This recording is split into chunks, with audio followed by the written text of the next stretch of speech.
Hello everyone, Forest Focus. Nottingham Forest returns to European competition for the first time in almost 30 years, with the draw taking place for the Europa League trophy today. We'll tell you how it all works, bring you the draw live, and then we'll discuss the Forest news today, as Elliot Anderson is set to be named in the England squad the same day as we're drawn in Europe. Absolutely mental. Nicolo Savona is poised to sign as David Carmo goes, and it's possible that Jose Mourinho will be the next Forest manager, hopefully in a long time, but we'll touch on that anyway. So joining me to discuss all that and more, first of all, is Michael Temple. Temps, how are you? Yeah, I'm good, thanks. And yes, I'm in a shepherd's hut and about to be picked apart for my latest media appearance. So yeah, all abuse welcome. Send it to Matt. Greg will join us at 12 because he likes to pretend that he's got a proper job and he can only take a lunch hour and all that stuff. So we'll add Greg in when he arrives. Our other guest is a Forest fan, but he's also a travel and hopefully football and European football expert in Rob Adcock. Rob, how are you? I'm very well, thank you. This is where I get found out for being the fraud that I am, isn't it, over the next hour of live podcasting? Well, we'll find out. There's 730 people with us, 750 people with us inside a minute, which is nuts. So great to have everyone on board. I'll talk you through how the draw works, and then hopefully the tech all holds up with the stream, and it seems to be. So we'll go through who we play, how it all works in that sense, and then we'll do some other transfer news as mentioned. Right, Forest will play 8 teams, 4 home, 4 away. The teams are picked out manually by an actual human being at the draw in Monaco, and then it says dedicated software will decide on the opponents. So there's 4 pots. Forest are in pot 3. There's 1 match against teams from each opponent, home and away. A couple of extra rules. We can't play Villa because they're in the same country as us. We can play a maximum of 2 teams from any other nation. And we won't find out the dates of the fixtures today. That'll be on Sunday. Just quickly on some of the dates, they basically start in September and then run all the way through till January. We get 8 games, as mentioned. For people like Paul Morley who want to book their hotel already, the final is in Istanbul at the Besiktas Stadium. And it's done in the league. The top 8 go through automatically. Places 9 to 4, play up 24, play off for a place in the last 16, and the rest are out. So hopefully we get in the top 8. Temps, how are you feeling about it all? Well, I'm more excited about Rob Adcock telling me how to get to all these European cities for less than £3.50. But excited, obviously. Wasn't born in 79 and 80. Have good memories of watching Forest in the UEFA Cup in the early 90s. But yeah, this is the European campaign that my generation of fans are going to be most excited about. It's been a long time coming. And yeah, I feel that we are going to do ourselves justice. Rob, you put together a fantastic guide that goes through it all. Just tell people about that quickly and what you do around travel and football and all that. Yeah, so the guide is like a little bit of a labour of love. It's something I love details. I love planning things. So part of my job is we've got a social media agency and we do a lot of travel content. So we go all over the world making videos about different destinations that you might not have heard of. But the way it all kind of started was around football. So it would be going to watch a random amount of football matches in a certain amount of days. The first one that we ever did was like 3 European football matches in 3 days in 3 different countries for under 300 quid. And that's how it started. And then we did ones in Italy and all that kind of stuff, but it's all about making sure you get the maximum value with your time off that you've got from work, but also the money you've got in your pocket. And you are a Forest fan. You do work in the media and you work for Radio Stoke for a lot. Just quickly, what's your Forest story? A family thing or not? Yeah, so we're from a place called Selston, which I know a lot of people that be listening and watching will know where that is. That's where I grew up until I was about 13, 14. And then we moved to right near Alton Towers. So we moved there. So I think, if anything, you become more of a Forest fan when you are not in the area, in my experience. I had a season ticket in the A block and all that kind of stuff. But then I got my brother-in-law into it. So now my brother-in-law and father-in-law, they are members of the 400 Club. So they go to home and away. And if I told you they probably missed 4 or 5 games in 10 years, that's probably an exaggeration, because they go everywhere. Even like the really random cup matches on a Tuesday night when we're in League One, he was there. Both of them were there. Good on him. Good on him. Right, let's take a look at the teams in 1 second that we could face. Richard Herrick, thank you very much for signing up for membership. Really appreciate that. And everyone else that has signed up of late. I haven't even added the teams in. Temps, which team do you want to? Which team are you most looking forward to facing? Do some filling for me, Temps, basically. Well, before I do that, I just implore anyone that doesn't already to follow Rob Adcock on social media. I particularly enjoy your Instagram content, Rob. I've got a few that are running around my head. The one where you discovered the nightclub in the German football stadium, that seemed like a bit of an adventure. Obviously, your revenge on the pickpockets of Madrid. I think that's had cult status. And then your opus of trying to get to every round of the Champions League without going to the same country twice. So those that want to learn more about Rob, just jump on the gram while we're filling. Who would I like to play against? The Italian team stand out for me. Just having grown up watching Serie A on a Sunday morning on Channel 4. Roma are the team that jump out from pot one there. That'd be a trip that I think we could all get behind. Obviously a great city to visit and a team steeped in history. So that would be the first name I'd like to see out the pot in our fixture list. Yeah, just pots are on screen. Obviously, as mentioned, we're in pot 3. Some big names for those who are listening, not watching. If I put this out as a whole podcast, I haven't decided yet. But Roma, Porto, Rangers, Feyenoord, Lille, Dynamo Zagreb, Real Betis, RB Salzburg, and Aston Villa are the main teams in pot 1. What about you, Rob, in terms of places you've been that you could really recommend? So Roma, I enjoy Roma. I've maybe been to see Lazio whenever we've been to that stadium. The stadium reminds me a lot of the old Wembley, and the fact that, it's seen some amazing times, but it's a little bit sketchy around the edges. And in Italian football, they drink these like little pots of caffeine. So especially the Lazio matches, whenever you go there, there's like this amazing stretch that's right next to the old Olympic Stadium. There's a really nice place for a stuffed sandwich as well around the corner, which I'll link to it in that document. But they have these like little pots of caffeine, and they all walk around, and every time you walk up and down that stretch near the ground, you just see these little plastic bottles everywhere. Porto is possibly one of my favorite places to go and watch football that you can go to. It's not an expensive city. It's quite easy to get to. It's easy to get to the stadium from the airport, so that's great. Rangers, I was impressed with, like Tem says there, we did the thing a couple of years ago. We went to every round of the Champions League without going to the same country twice, and Rangers was one of the teams that we went to see. I enjoyed it. It's a great stadium.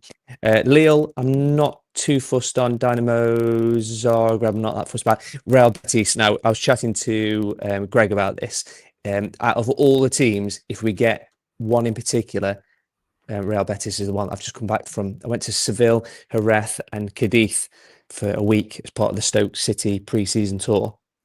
And Seville, if you've never been before, is unbelievable. It's such an amazing, it's probably my favorite city in Spain. It's so much better than Madrid and Barcelona, so that's definitely good. I've got a friend who lives out in Salzburg. This is not the kind of level of depth you're hoping for, is it, Matt? Is this too much? Okay, that's fine. Good. Salzburg, I'm not that fussed about because it's quite an expensive place and it's not really my thing. And again, Birmingham, definitely. Obviously, we can't go there in the group stages, but it's probably more expensive to get to Birmingham than it would be to get to Lille or Seville, which is interesting enough. Rob's happy we're not in the Champions League because he doesn't rate Madrid or Barcelona as cities. Yeah, that's the reason. That's the reason. All sorted. We went to see Joe Worrell play for Besiktas last year. Last May. And watching football, it was the night when Galatasaray could have won the league, and it was an unbelievable experience just walking around Turkey when that was happening. And the Besiktas stadium is unreal, by the way. Braga's stadium is built into a quarry. That looks amazing. Then it's Lyon, not that fussed by. Ferencvaros in Budapest. That will be brilliant. We went to Budapest a couple of weeks ago to see Hungary versus Sweden in the friendlies games for the international teams. Come on, Temps. What's it called? Nations League. And watching football in Hungary is fantastic. And then in pot 3, not bothered about young boys, Basel, the Danish team, Freiburg. Definitely don't want Lugaretz.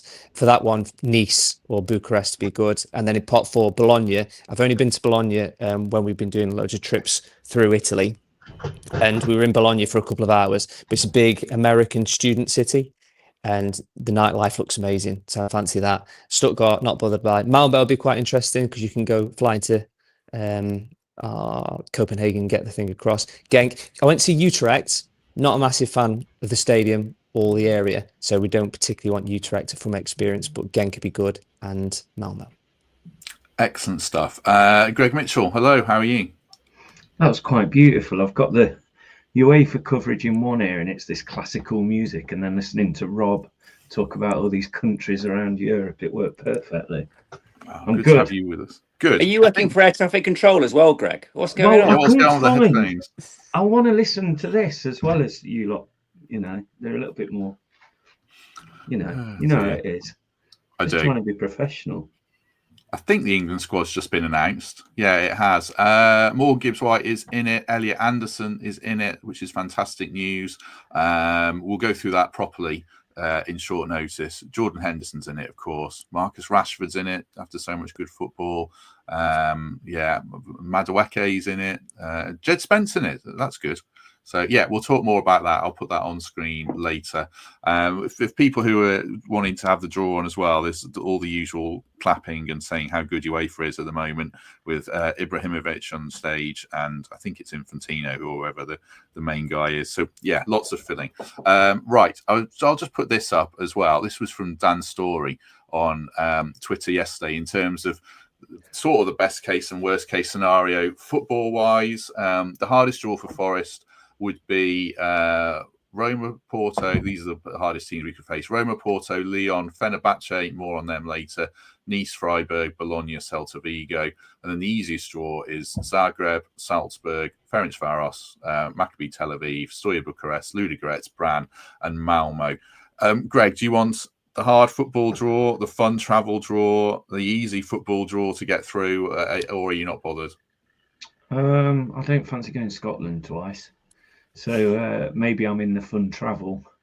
I'd like Roma away. I want to go to Portugal. I want a German team. And we'll see. We can beat them all, though. So don't matter who we get for me. How far are we going to get, Tams, do you think? Oh, what did I say on our prediction show? I should be consistent here. I think I thought we'd get to the semi-finals, and that's going to require some favourable draws. So, yeah, the draw that gives us the best chance of safe passage is the one for me. Surprised not to see Rangers on the easiest draw, stats aside, just given the kind of meltdown that's happening there north of the border. So I wouldn't mind a trip to Glasgow. Either half of it for me, but yeah, it's about safe passage, isn't it? We want to get to knockout football and have that magic of two-legged ties in Europe, where it's all on the line.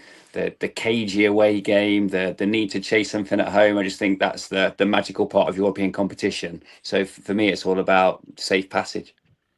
What about you, Rob? How far would you like us to go? Obviously, the football fan in me says I want to go as far as we possibly can, but also, what made me smile, I think I said this to Greg at the back end of last season. Do you know when all the pundits were saying, why do Forest want to get in the Champions League? They're going to get battered, this, that, and the other. And I completely understand that thought, but I think that's like a sports person. I want to win it and I want to go as far as we possibly can. For me, football's always about going and seeing my mates and going on little trips with my brother-in-law, and my father-in-law. So if I can get to some interesting places and we can push on, that'd be great. But if you give me the choice of going out in the group stage but some amazing experiences with my friends and family, I think selfishly I'm probably going to take that option. I'm just trying to make sure I've got the right stream on Class. to be sure. Well, I don't know if I have or not, to be honest. Have you got it on, Greg? I've got Klinsmann on at the minute. Okay. Well, I'm just going to make sure I'm fine. You might have to host this, Greg, if I can't get the right That stream. sounds like a brilliant idea. Who have you got on, Rob? Glorious. Have you boys got Klinsmann on stage as well? Just go on the UEFA website. I'm on it, but it was replaying the Champions League draw as far as I could see. I'm geo-blocked, I'm afraid. It just it kills me. This is classic. I know. Well, what have you got on screen, Temps? You're not even watching it, are you? Yeah, I'm just looking out the Staffordshire countryside, mate. I think we're on the quarter-final draw by now. Temps, you might have to talk us. Greg, you might have to talk us through it then. Yeah, that's right. Oh, here we go. Yeah, it is Klinsmann. No, you are right. It's Klinsmann, yeah. That's right. Just go on the UEFA website, Matt. Click on Watch Live on the Europa League tab at the top. Okay. I'll send you the link. Everyone's seen the behind the scenes of the podcast now. This is just like normal pre-pod stuff. Matt, it's uefa.com.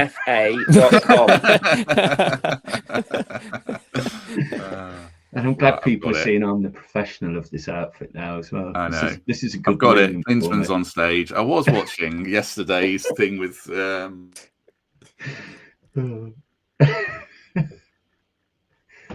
Who's that? We've lost Matt's audio now. Rob, give us one of your stories, mate. Best football travel of the last 12 months. I really liked going to see Copenhagen. FC Copenhagen was good. We went to see them against, who did we go and see them? Oh, Rakov Czestochowie.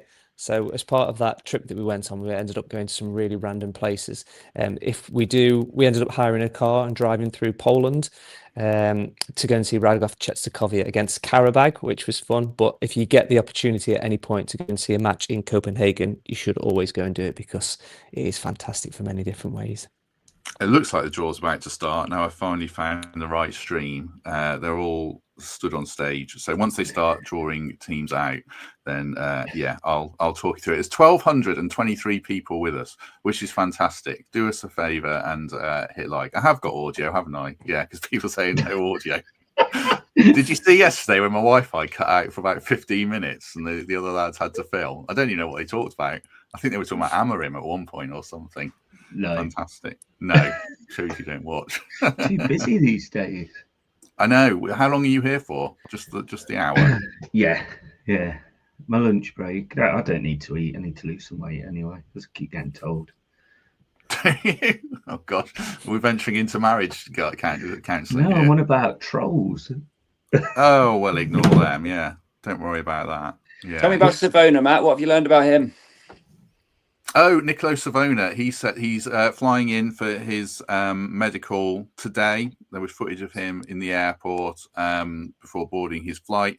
He's 22. He's a right back who can play centre back, and he's 6'4". And he's not really that attacking by the sound of it. The interesting thing about him, I've seen this on Twitter. I'm seeing this from a few clever guys like Chris Kearney and Will from WT Analysis, is playing a right back who isn't very attacking, that lets you load the midfield with more attacking players or a second striker and lets Nico play more forwards, which that's interesting, isn't it, Tam? So another different dimension if that's what he brings. Yeah, that was my observation of seeing his YouTube highlights. He doesn't profile as a replacement for what we've got. He profiles as more of a pure defender. You can beat a man. There's clips, isn't there, of him breaking the line and finding a pass, but he's not one that marauds to the corner flag, makes overlapping runs and looks to get the cross in. More just tries to get the central midfielders on the ball in the right position and keeps things relatively simple. But he's going to win a lot of ball in the air. He's firm in the tackle, and gives us the opportunity to play fullbacks in a slightly different mould, which will be important at times during the season. You seen anything of him, Rob, on your travels at all or not? No, when I was having a flick around earlier on, and I went to see Juve in March this year against Atalanta, and I wondered if he'd played in that match, but it didn't even look like he was on the bench. So I don't know if he'd been injured or not around at that point. But that was I literally thought to myself, I wonder if he played in that match, because Juventus got absolutely battered as well. It was horrendous weather. It chucked it down and they got battered. I don't think, from reading up on him and listening to people, I think he might currently be injured, which isn't ideal. So I'm not sure about that, but it's not a bad injury. It sounds like Igor Tudor, the manager in the second part of the season, didn't fancy him quite as much as Thiago Motta, the manager in the first half of the season. But he got in the Italy squad in the first half of the season. So there's obviously something there. I suppose they're just teeing up the draw, by the way, for people. They're playing a very long montage video before they actually do it. Not every player is going to cost 30 million, are they, Greg? 15 million of players who are young with potential, even if they don't sound the most exciting, it is still good business, you think? Yeah, and we're at that stage in the window where we absolutely cannot let it shut without having cover. So he seems like a great prospect for us, young, ready to go. I like it. Like you say, we don't have to just break the bank every single time. Look at some of our most successful ones so far, Hudson-Odoi, Elanga, they were all as much or cheaper than that. So, yeah, I'm happy. That's how we should be scouting. That's how we should be getting players and getting them before people realise that we're really in for them as well. Apparently he is back in training, so but he's got work to do. I think he got injured at the Club World Cup and possibly in a game against Man City. Chris Haynes asks, Temps, any truth in Victor Christiansen? Yeah, I think there is, but it doesn't mean he's definitely going to sign. Would you be of the same opinion of a lot of Forest fans of no thank you, or do you think a player in a different environment could work out? Yeah, he doesn't profile as the perfect personality for us. I like it's hard, right? When you do research on a player now, it should be about far more than what they offer on the pitch, particularly when they're coming into a positive environment where there's real tight groups and everything seems to be moving in the right direction. You don't want to shake that boat. So yeah, I hope we do consider personality fits and profiles and language and how people might fit into our setup, because it does seem very harmonious at the minute. I think beyond the 11, 12 that have been playing consistently, we have more of a bench now. There are going to be players who are left out at particular times and frustrated, and a wrong personality can rock that. So tread carefully. The UEFA budget, and we know where it's going. It's going on bloody long video montages, but they finally finished it, and now they're yakking with Klinsmann. I don't know what they're talking about. Stick your hands in the thing and pull some balls out, so to speak. That's what we need. Here's one for you, Matt. How does Elliot Anderson make himself an England starter before the World Cup? Well, he could just keep playing as he's playing now, shouldn't he? He should be an England starter, I would say. I don't know, Rob, Rice and Anderson at the base of a midfield in a World Cup. Something's happening, by the way. Okay, there's a man bowing on a stage, isn't there? Ooh, there's many balls. What's he doing, this I think man? he's blessing the balls. He's blessing the balls. Why is he stroking the balls? The bowl. You're on the wrong website here, mate. I've got a question for Rob. I know. I don't need a VPN for this website, do I? Go on, what's your question for Rob? Well, he's levitating a sorry, ball. I'm just engrossed in this. Surely that's fixed. People are going to go. Don't disappear, people. To watch a man levitating balls. Stay with us and trust With us. the amount of European games you've been to, and I've been lucky enough to go to a few, I can't stop thinking about what the European fans are going to be like in Nottingham, where they're going to drink, where they're going to do their marches from. The balls are on fire. Where would you see those fans going? The way I would compare this in the slightest way is where as I mentioned a little bit earlier on, I've lived in Stoke-on-Trent now for like the last 25 years or so. Tell me about it. And it's a lovely place. And where I used to work in the centre of Hanley, so Stoke-on-Trent's made up of a lot of different places. And I remember when Stoke were playing some really, I can't remember who it was. Remember when they got in Europe a few years ago when they finished second in the FA Cup, lost in the final. There was some, I'm sure it was like Hajduk Split fans or someone walking through the centre of Hanley, and they were like, "Where do we go?" And you think, I don't even know where to begin to point you to. So I just love the idea of all these people descending on Nottingham that are there for the football. They're going to go to the obvious ones, aren't they? They're going to come in on the train, or they're going to come in from East Midlands Airport, and they're going to end up going to Hooters. They're going to end up going across, walking down past the county ground and all that kind of stuff. I imagine the Big Shed might put a little corner on for them. Get a mention in there for you, Matt, just in case you do for contractual reasons. I've heard this podcast long enough to know that we should have spoken about the Big Shed for about 45 minutes by now. You messaged me. I'm feeling a little European fan zone at Trent Bridge. Yeah. Yes. Well, I messaged Rob and say 11:45 a.m. start, and he said, "I know we'll be ready to go by 12:30." So I can tell he's definitely a viewer. Just for the man is now hovering his over the balls and smoke is coming out of them. I don't know what's happening. Mikey's just texted saying just get on with it, which I think might be the sentiment. I don't know. Oh, he's on about the podcast. They've all gone. The ball's disappeared. Unfortunately, we're out of Europe. We can't play anymore. It's the Crystal Palace experience. Your ball's just disappeared. I did read something about a new way of doing the draw, though. So is this saying we're not going to use the balls anymore? We're going to get a human will pull out a ball from each pot, and then a computer works out the fixtures, and then decides who we play. And like I said, the fixture will be out by Sunday at the latest. Unfortunately, there's no balls left to draw. A man has run onto the stage and made them all disappear, and everyone's clapping him. So I think that's the whole point of it, that there's not going to be balls. What are they going to be? I think it's going to be like automated. There are balls. There's balls. Can't believe there's 1,300 people watching this, by the way.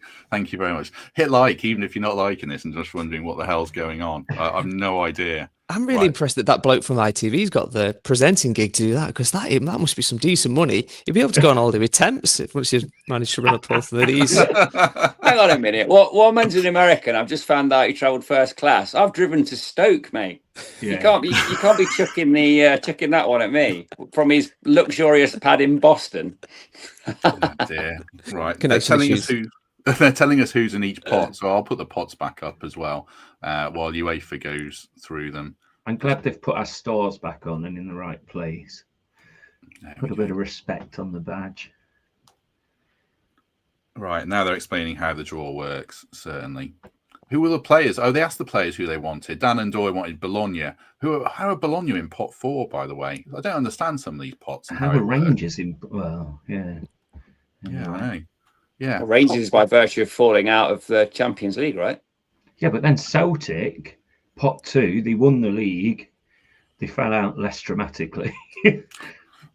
Marinakis is going to want Panathinaikos, isn't he? Oh, that'll be an that'd absolute be nice. Bit of Greek sunshine. Yeah. There's certain ones you don't want in January, isn't there? At least we know who all the teams are. Remember when we were looking at that Conference League one, and one of them was just a collection of letters that didn't seem to correlate with anything else. So it's better than that. Did Palace get through? Just, yeah. Oh, God. That would have been nervy, wouldn't it? A playoff. I'd have been worried about that. But yeah, they got through. Oh, they drew 0-0 last night with Fredrikstad. Yeah. But they were singing about Marinakis to the final whistle. At least they've moved on. Were they? Oh, my gosh. Oh, fair enough. I'm so excited about this. I literally cannot wait for this. Just think 5 years ago, though, when we were in those doldrums, like your Sheffield Wednesdays, Stokes, all of them, that we were one of those teams you thought would never, ever get out of it. I think Stoke are the most depressing football club in the country. Whoa. Hang on, that's one of Rob Adcock's best clients there. Wow. I'm going to stick up for Stoke. It's just literally great people. No, they're lovely. We've got a mutual friend who works there. Lovely guy. It's just they've become the ultimate misery club, haven't they? Until like the last 3 games, hovering above the Championship relegation zone. Just in case anyone from Potter's, anyone from Potter's Pod is listening to this, who I've dedicated my career and my life to for the last 20 years. I love Stoke-on-Trent. I love living in Staffordshire. It's a very important part of my life. And those opinions of Matt Davies and not Rob Adcock. Thank you. Rob, I apologise on behalf of all the Forest Focus family for this uncompromising position that Matthew's put you in now. All right, for the live chat, what's the most miserable football club in the country? Then? Okay, Cheltenham. Oh, it's a lovely part of the world. I'm going to say, there's loads, isn't they? Other than Derby, obviously. Guys, it's Manchester United. I mean, if Ruben Amorim is there in 2 months' time, I'll be stunned. I think it's a bear trap for the next manager that walks in next as well. We've probably all grown up at a school where 50% of our friends supported Man United, and now they're enduring this misery while we're preparing for a UEFA Cup draw. Let's put some of these out. Bolton, yeah, I just feel. Yeah, Grimsby had a great goal. Oh, balls. Balls. What's happening? Oh, there's balls coming out. See, there's no balls. I told you. Roma have been drawn and they're not playing us. There you go. So Roma have got Lille, Rangers, Plaza, and Celtic. So that can't be right. Midtylland, Nice, Stuttgart, Panathinaikos. How are they playing Rangers and Celtic? Is that wrong? It's not us anyway. So did you say you can play a maximum of 2 teams in another country or a maximum of 1? But Rangers and Celtic can't. Oh, yeah, because they're not playing each other. They're not groups, are they? So, yeah, that is right. They can play 2 teams from the same country. So, Rangers and Celtic. Yeah. Right. Yeah. Okay. So, yeah, that was Roma's one. So, we're not playing Roma. That's disappointing. Porto, this would be good.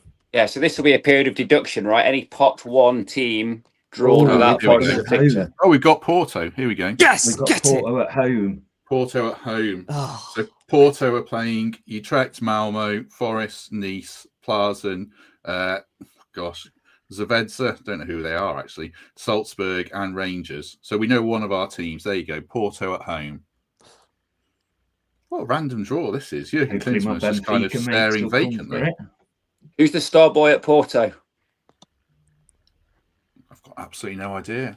Oh, this is exciting. They sell them all, don't they? than the Balls. Rangers have drawn Bran, Genk, Sturm Graz, Yes. Ludogorets, Ferencvaros, Braga, Porto, and Roma. So we're not playing Delighted with that. Rangers.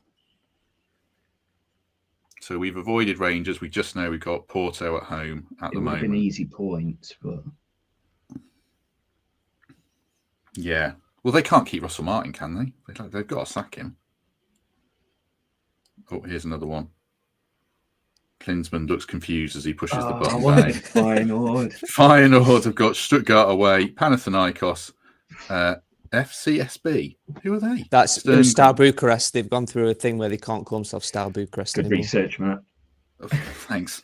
Well, yesterday I said the draw procedure completely wrong, didn't I? Sturm Graz, Braga, Celtic, Real Besiktas, and Real Betis, and Aston Villa. I only found out what the draw procedure was about 10 a.m. this morning. Matt, do you not have a grid to hand of some like quick No, stats so and we're not data in. for all possible outcomes? No. Right, we're not playing Lille either. Celta, Bran, Young Boys, Freiburg, Zavedza, PAOK, Roma, and Dinamo Zagreb. So we're not playing Lille. So at the moment, the only team we've drawn is Porto. We will be on the fixed list for one more team from Pot A.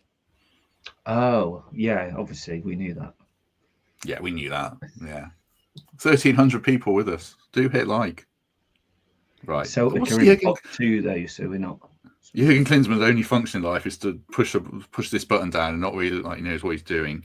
Genk have drawn Malmo, Celta, Midtylland, Steaua Bucharest, Tel Aviv, Fenerbahce, Lille, and Betis. So we're not playing Genk. Who does that leave as potential opposition? Who's the potential opposition in Group 1 for RB us? Salzburg. Yeah, Betis. Oh, your favourite team, Greg? Oh, Betis away. Yes, Yes. get in.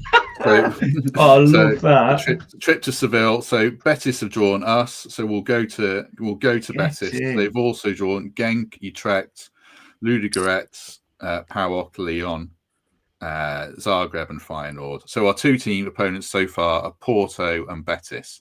That's lovely, isn't it? You take that as a start. See what the chat are saying.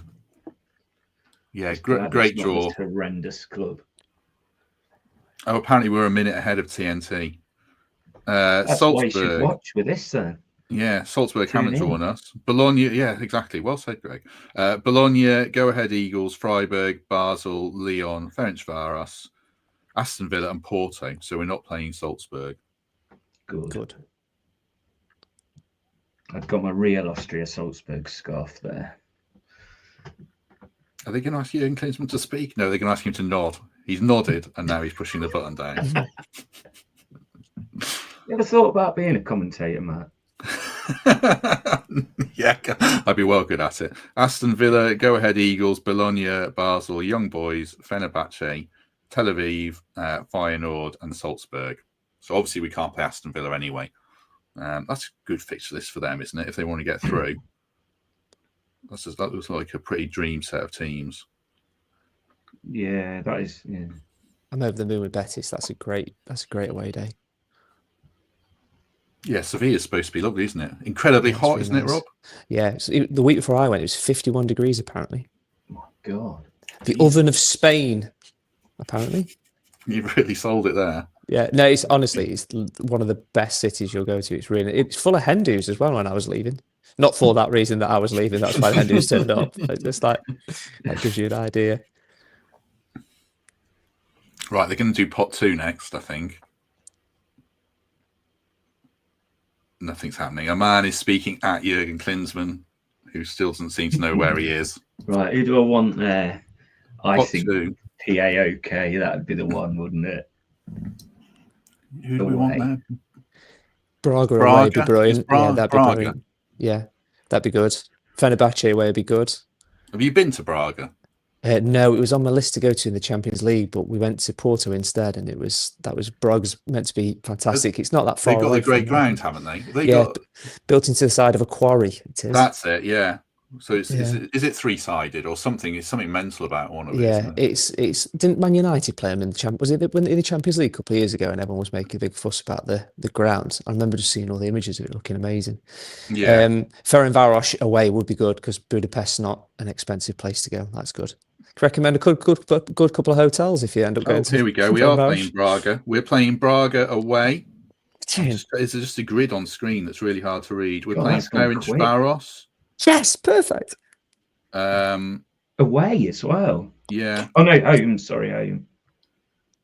Yeah, Ferencvaros. Oh God, can people see? Can you see the teams we're playing, Greg, on this random grid? Yeah, it's them two that you've just said. One That's home, one away. Yeah. There we go.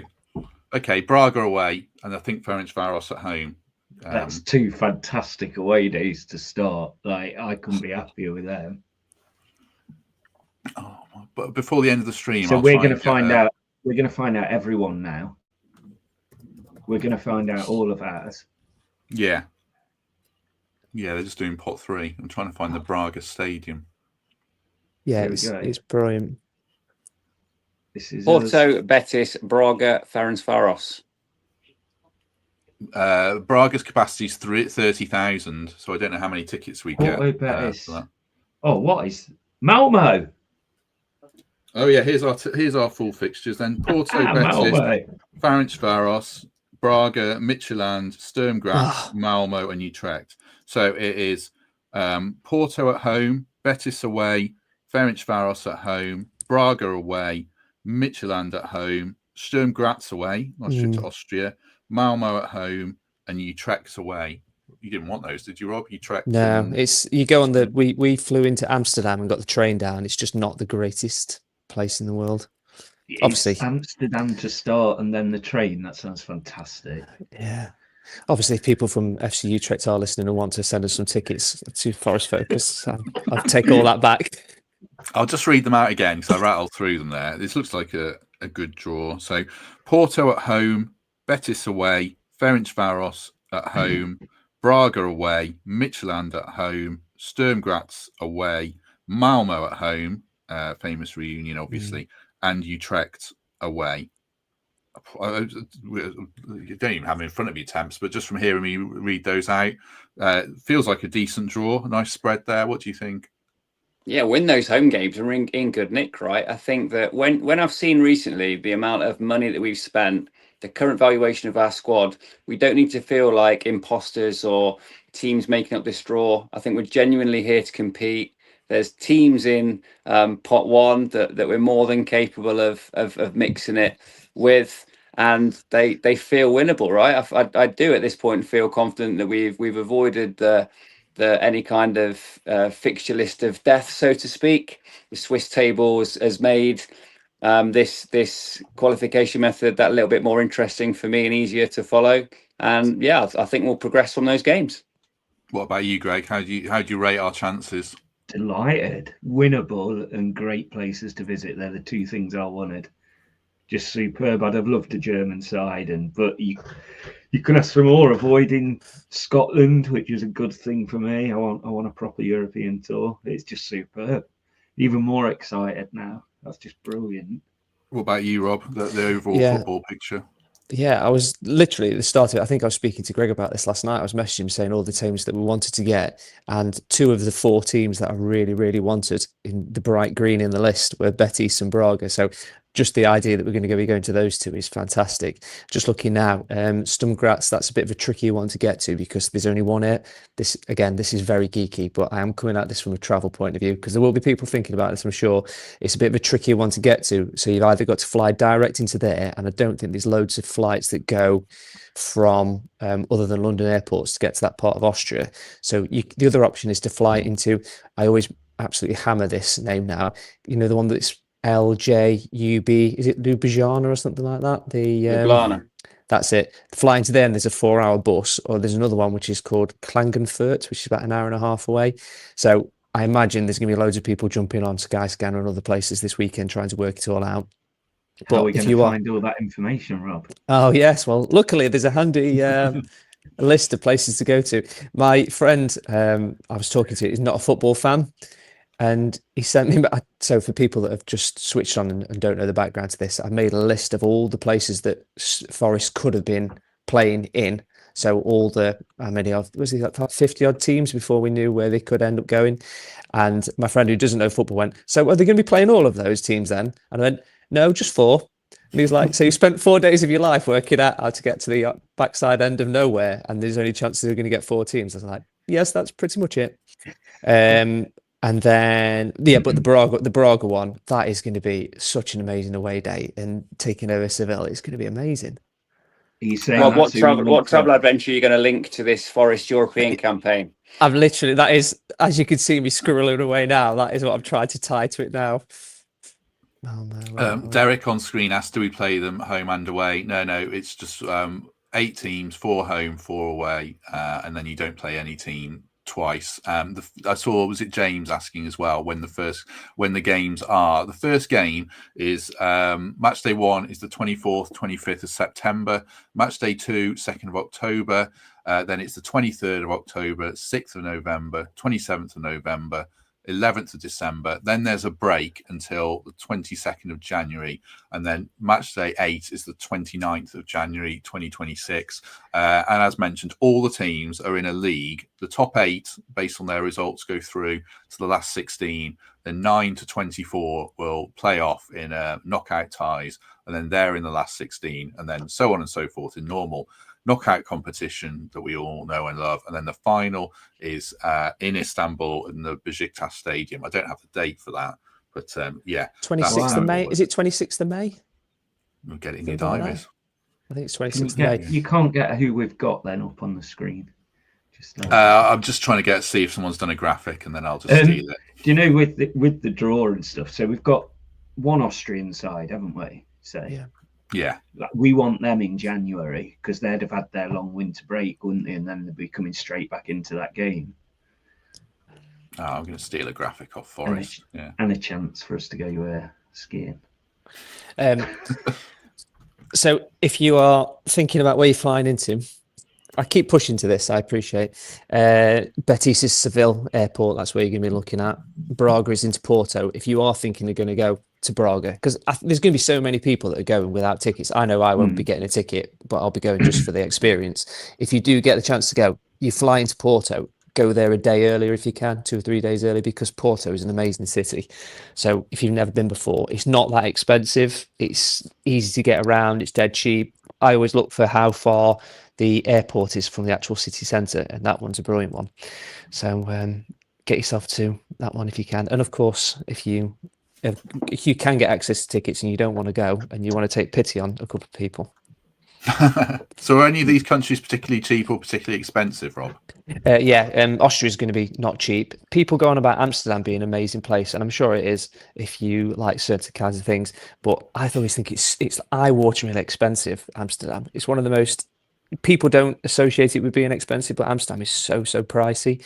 We stayed in a couple of hotels that actually were quite nice, which I can send some links to, which aren't too pricey. But Amsterdam won't be a cheap place to go to. Sturm Graz won't be a cheap place to go to. Braga and Porto will be fine, and Seville, that'll be fine as well. That won't be an expensive place to go to, so it should be good. So Utrecht's playing Amsterdam, do they? No. So it's about half an hour on the train away from Amsterdam. So most people will fly into there, or they'll fly into Eindhoven or Rotterdam, because Rotterdam, The Hague's not a million miles away either. Graphic on screen then. Forest have just put the badges up just as an extra little test of knowledge there, but that's the first one I found. So I'll go through them one more time. Porto home, Betis away. They're the pot 1 teams. Ferencvaros, Braga, Midtylland, Sturm Graz, Malmo, and Utrecht. That's not in order. As mentioned, we'll find out on Sunday or by Sunday when those games are, and prices will be announced as well. I see Villa's prices. They were 90 quid, I think, last season for the Champions League. I think they're around 50 this season. What are you hoping they might come in at, Temps, realistically? Yeah, I think somewhere around there, 50, 60 quid for a home ticket for season ticket holders. Interested to see if they maintain the 4 category points that season ticket holders pay. I don't think there's too many season ticket holders who'd be willing not to take their seat allocation for these matches, and I'll certainly be there for all 4. I think you've got to balance, haven't you, that need to generate income for PSR calculations with the need to create the proper atmosphere at the City Ground for these European nights. It's going to be a factor in getting us through 4 very difficult games. But there's absolutely no question the City Ground will be totally sold out for all of our fixtures. Thanks to Steve for this info on Utrecht. As someone who lives in Amsterdam, appreciate that. It's a smaller town, a student town, but lots to do there. He says, just on flights, Rob, for people who want to go for it, is it wise to book your hotel quickly before prices get hiked up? Yeah, this is an interesting one. So how this works, and I don't think people necessarily know this, it's all a bit like, do you know when everyone was kicking off about the Oasis price of the tickets? So effectively what's going to happen is as soon as everyone knows what goes on Saturday, everyone's going to jump on and try and get the best flight times, etc. So that's just going to cause a spike. So if you're ready to go, if you get loads of different browsers open and you can put in the destination in advance, there's a couple of different things to bear in mind, which is one of the things I always say is if you are thinking of flying to this place, let's say you're flying to Porto, if you're using a flight search website, if you put United Kingdom as your base of where you're going to start from rather than your local airport, my theory on this is it's easier to get in my car and drive to, say, Gatwick or Stansted than it is to fly into say Lisbon and travel 3 hours through Portugal. Not that obviously that would be fantastic, it'd be beautiful, but I don't really speak Portuguese and I can make my way to Stansted easy enough. So that's one thing to have a look at. But yeah, this is what's going to happen is people are going to go on Sunday. There's going to be a massive spike. The algorithm's going to recognize that loads of people want to fly from East Midlands to Porto and they're going to put the prices up. So the first thing to do would be to make sure you can be ready as soon as that comes out. The other really important thing is if you are flying with, let's say, Ryanair, never put in all the amount of people that want to go on that flight. This is very geeky. Can I tell you why? Because this might be important to people, Matt. Let's say that you are organising a forest-focused trip to Porto for this, and you go, right, there's 40 people that want to go on this flight. Don't just go onto Ryanair and put that you want 40 tickets or the maximum amount of tickets that you can do, because how websites like Ryanair work is you will have an email that says you can get to Porto for $14.99, but there's only a limited amount of seats that are $14.99. So let's say there's 3 seats left at that price. If you go in and you want 12 tickets, it won't give you those $14.99 and the next tier and then the next tier and the next tier. What will happen is it will just give you the most expensive tickets right from the get-go. So put it through and it'll tell you how many cheaper tickets are available bit by bit. It's like incremental. So there'll be a $9.99 ticket, then a $15.99 ticket, then a $20.99 ticket. So if you book them individually, you will save a few quid if there's a few of you going. Does that make sense? Yeah, brilliant. Thank you. Is it nuts to drive to any of these places? Yeah, Utrecht, 9 hours. That'd be fine. Yeah, that's not bad. That'll be all right because if you can again, it's all about how much it's going to cost to get across on the Channel Tunnel, however you're going to get across in your car. The other thing that we did a lot during the Euros and a lot of things that we spoke about was flying into neighbouring, because obviously where these grounds are located, sometimes it's easier to fly into an airport that's 2 hours away and hire a car, because car hire, especially on the continent, is not expensive. So what we found ourselves doing was to fly into, let's say that it's you're going to play in Utrecht and all the flights in and around Netherlands are very expensive. Pick a random city, like flying. We know we can fly into Brussels Charleroi for really cheap, especially from East Midlands. Hiring a car and then just driving that little extra bit is a really effective way of doing it. And the other is try not to fly on game day, because that's going to be the expensive one. I appreciate that people have got only a certain amount of annual leave that they can use from work and stuff like that. But if, let's say, the match is on the Thursday night and you want to go Thursday morning and come back Friday morning, you're going to be paying a premium like with anything. Whereas if you say, right, well, I can go on Tuesday night, I can get myself a nice cheap hotel, I can make a trip of it. There's only going to be 4. If you can make a trip of it and space it out a little bit more, that's definitely a way to do it. And what about match day ticket prices as well when you've been travelling? How do European clubs charge in relation to Premier League clubs in your experience? Yeah. I've always found it tricky.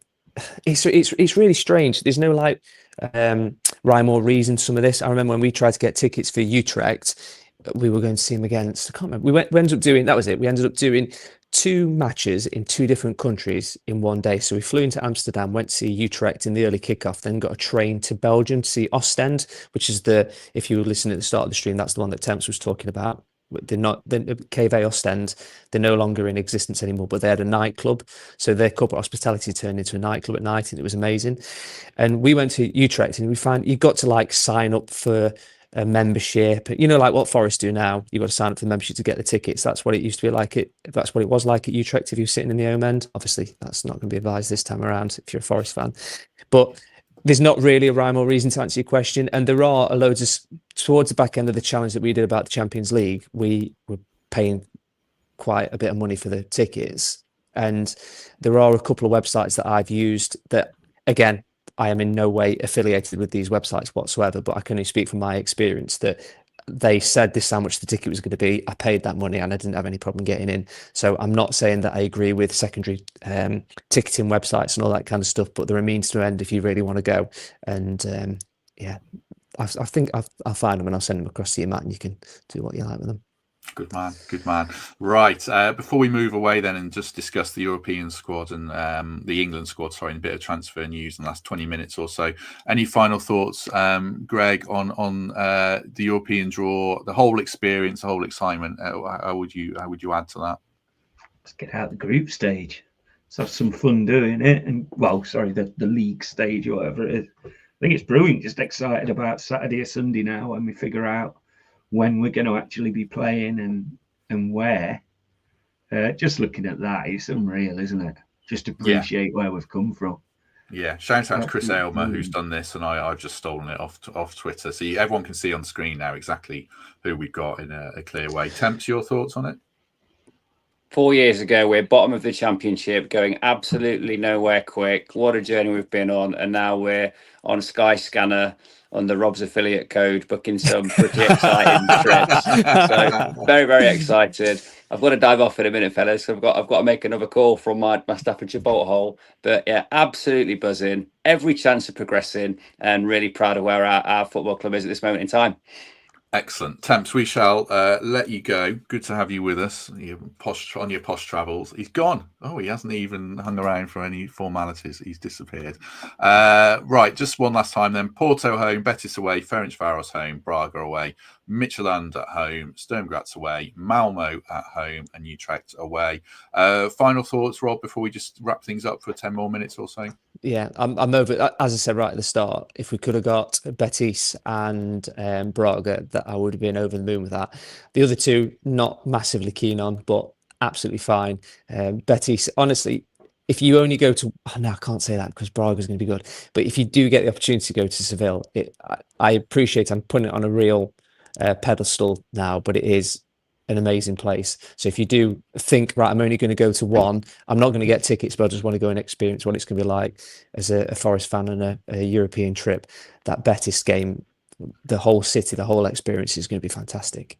What do you want the first one to be, September then? First away trip? Well, I might be working somewhere else then, so I really could do with that being Utrecht away. I don't know if I don't know if Jurgen's watching this, but I'm if saying he could, what's the best one, not you.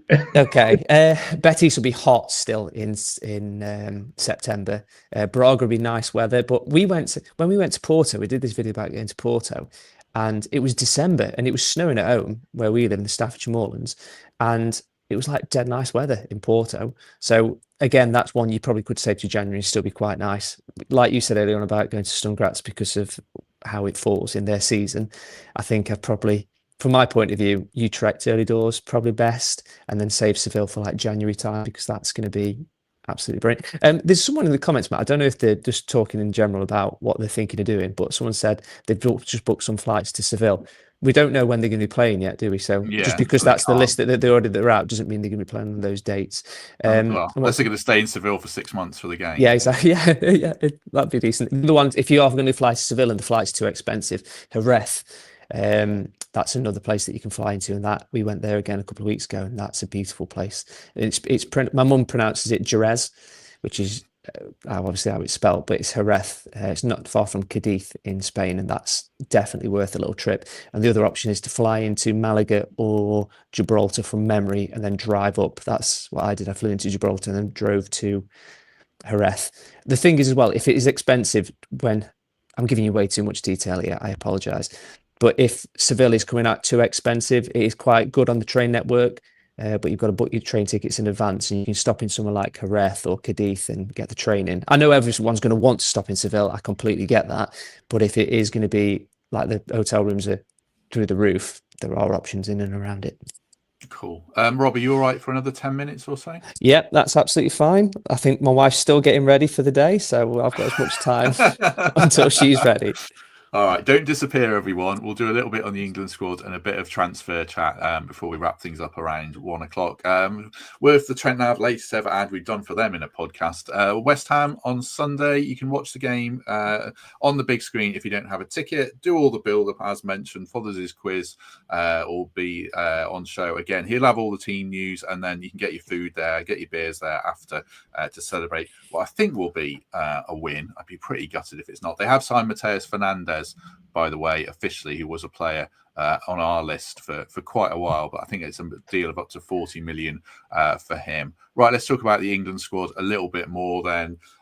Games against Andorra and Serbia, so it's going to be against Milenkovic. That'll be interesting. Gibbs-White and Elliot Anderson are in there. Elliot Anderson's first call-up. I mean, I'd have been absolutely fuming if he wasn't in it, Greg. How do you view this? Yeah, for once, pleased that he's made the correct decisions, because these are the players that are going to get them during the World Cup, and you need Ando and Gibbs-White there. So delighted about that. See, Henderson's still got his spot, but yeah, great to see Jed Spence in there as well. What a turnaround!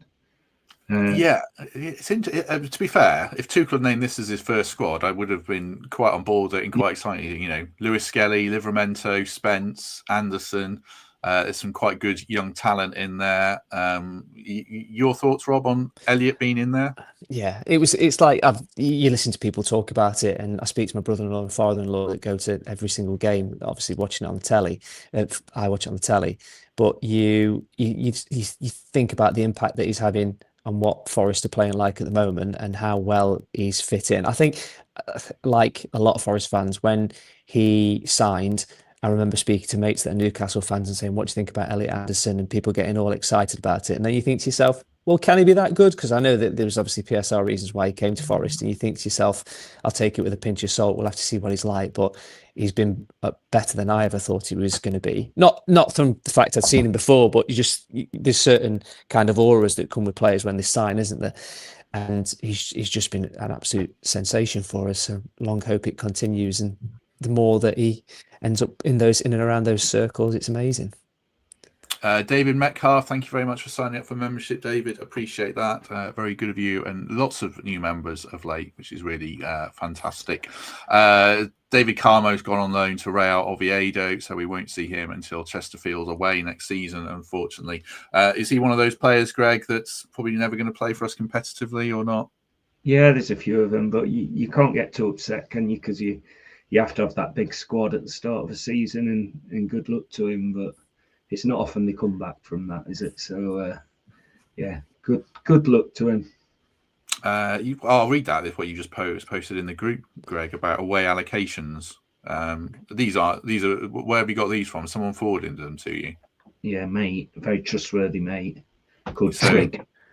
Okay, so these are just rough away allocations then, but Betis 3,000, Braga 1,500, Sturm Graz 760 because their ground is small, 15,000 capacity, and Utrecht 1,100. They play in a 23,000 seat capacity ground. I've got another chart actually that I meant to put on earlier. This is from Transfermarkt about squad values. It says here we've got the most valuable squad in the competition. 533 million. That is pretty nuts, isn't it, Rob? Just from where we were.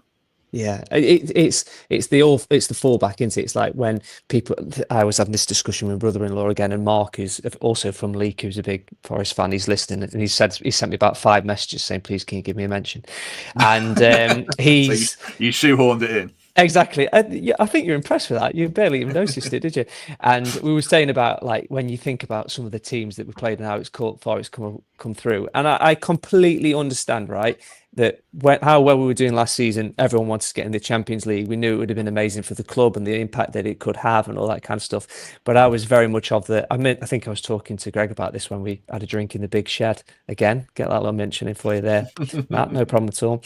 We were chatting in there and we were saying about how amazing it is to think that we could have been playing the Champions League. And it's an old conversation that we've been through, but I was always very much of the mindset of just the fact that at the start of the season, when we were thinking about singing songs about playing in the Europe on a Thursday night, it seemed like such a dream.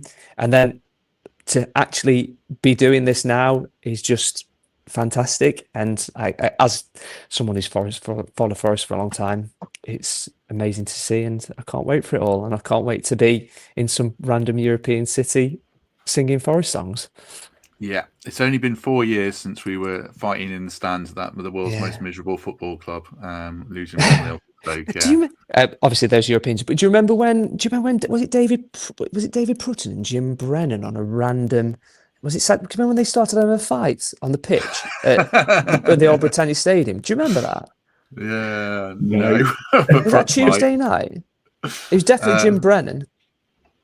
I can't imagine Prutz has got an angry bone in his body. He was on the sport agents the other day, and I had to update him with all the intel to prime him for his appearance about what's going on at Forest. Didn't give me a credit. He's not as good as you, Rob, is he? He should have shoehorned my name in.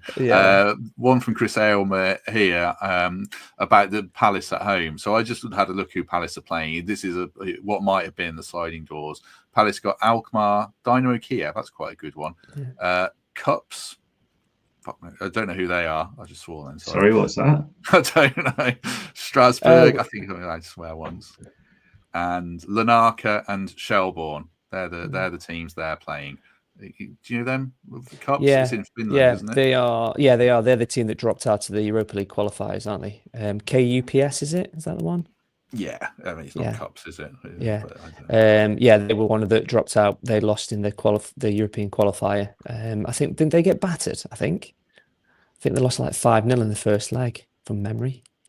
That is a very geeky conversation. I appreciate. 1-0 Palace then all over it. Right, last topic before we go. Jose Mourinho has left Fenerbahce. I think he's been sacked, and there's a bit of talk about Forest. That Indy Carlia, who was a bit of a joke on Twitter and is now slightly less of a joke, has tweeted to say that Mourinho wants to be West Ham or Forest manager next if either job becomes available. Rob, really not for me. I would worry it would be an absolute disaster in about 3 months and it would all blow up. What are your thoughts on that? Yeah, I think with Mourinho in general, because he was such obviously a massive personality and all the kind of showbiz and the circus that goes with it, you think when you hear the name, if you are a passing football fan, you go, oh, Jose Mourinho, that's how far Forest have come if they're being linked with him as the manager. But it seems like his stock's just dropped off so much over the last couple of years that I don't think I'd particularly want him. Obviously, I want Nuno to stay, so it's not a position that we're in at the moment, but it's just mad when you think about where he was and what he's done. I think, can you remember the Tottenham documentary? Is it unfair to suggest that might have done him a bit of bad, might not have helped him in a PR stakes? I don't think he particularly came across very well in that, did he? No, I think his football's pretty dated. He's not for me at all, but I don't know. Greg, he's a big name, Greg. Marinakis might like him. Would you like it? No. Not at all. Did you read his interview where he's banging on about he wants to manage in England for a team that's not in Europe? So that's like West Ham or what have you. But no, not for me. We've got our manager and he can be here all season, lift a trophy with us, and we go again next. That'll do. Score prediction v West Ham, Greg, before we go? 3-0. Oh, I'll take that. Yeah, take that. Go second. What about you, Rob? Beat them. They're useless. We have to beat them. Is that overconfidence, Rob, or not? One of the reasons why I love listening to this podcast and listening to Greg is his confidence. But I always like to be a little bit more on the fence. I think we'll win, but I think it'd be 2-0. So I'm optimistic, but just not as optimistic as Greg, which is a good way to live your life, I find. Yeah, I think it might be a tighter, narrower game, but I do definitely think we'll win. Right. Fantastic to have so many people with us. There's still almost 1,190 people with us, sorry, which is fantastic. So just before we go, do us a favour, hit like, do subscribe if you're new. That would be great. And do consider membership or Patreon or a 5-star review on Apple or Spotify. Links for membership and Patreon are in the description. And so is a link for Rob's guide, which, as you've heard from Rob today, all that detail is in there. It's fantastic. And follow Rob on social media as well. I'm doing some plugs for you, Rob, now, to learn more about all these travel tips and everything else that he does. Right. Greg Mitchell, any final words, anything you want to add before we go? just excited. Feels real now, doesn't it? Go and enjoy yourselves. I'm lucky enough to hopefully be getting to all of them. We'll see how the pennies go for that, but just cannot wait. Just want to see who it's going to be first away and welcome all these fans to the city as well. I think we're not giving them 3,000, are we? So we should have more home fans. So it should be fantastic. Yeah, hopefully we'll find out more about that. Like I say, by Thursday, and then prices and all that kind of stuff, I would hope would be announced next week and all the details. Rob, it's been fantastic to have you on. I didn't know if I was allowed to say you were a Forest fan because of work, but now we can say that publicly. We'll definitely have you back on more through the season, hopefully. But yeah, anything you want to add before we go? I suppose the one thing I just want to say is I've listened to this if I've probably missed a couple of podcasts over the last 5 or 6 years, I'd be surprised. And I don't think that, because obviously you do this all the time and without blowing smoke up everyone's backside, is what an amazing thing this is for Forest fans that don't live in the area. I've not lived in Nottinghamshire for the last 20 years, but my brother listens to this religiously. The amount of times I have to pull him up on stuff because he'll say something, he'll pass it off as his own opinion, but it was actually just Pete Blackburn's opinion from 2 weeks ago. My wife, genuinely, my wife will vouch for this, that she jokes that you are the third person in our marriage, because the amount of times that I just listen to this podcast when I'm knocking around the house, and she'll be like, "Are you listening to that podcast again?" And what it does is it connects people that are from outside the area back with their roots, and it's just you do a great thing. It might feel like it can be a difficult thing to do at times. I know what it's like to run a podcast. It can be a slog, but you do an amazing job. And I've got my favorite guests that I listen to. I'm like, to the point where I turned to my wife when we were getting on the plane the other day, and I went, "This is going to be a good one. Pete Blackburn's on this one, Greg's on this one, Temp's on this one, Fletcher's on this one. This is going to be like," you get excited about it, and it's amazing. So you do a brilliant job. So congratulations. Thank you very much. My wife will be thrilled to hear that, because it means she might get rid of me if I'm in part of your marriage. If you can get rid of me, that'd be great. Right. That was some lovely words from Rob there. Appreciate that. Right. Like I say, we are back tomorrow. Opposition preview with Mark from the West Ham Way, sounding very miserable about all things West Ham. So that might be a good listen. Do check that out. Sunday post-match show with Chris and Chief and maybe Ruby, who I don't think's replied to the WhatsApp for 2 days. And then Monday's deadline day. So the plan is to do a bit around lunchtime and then 5 till 7 in the evening. So it finishes at 7 p.m. So we'll put together a panel for that as well. Maybe Rob will be on that. I don't know. Oh no, he's traveling, so probably not. But yeah, great to have so many people with us. Do hit like before you go.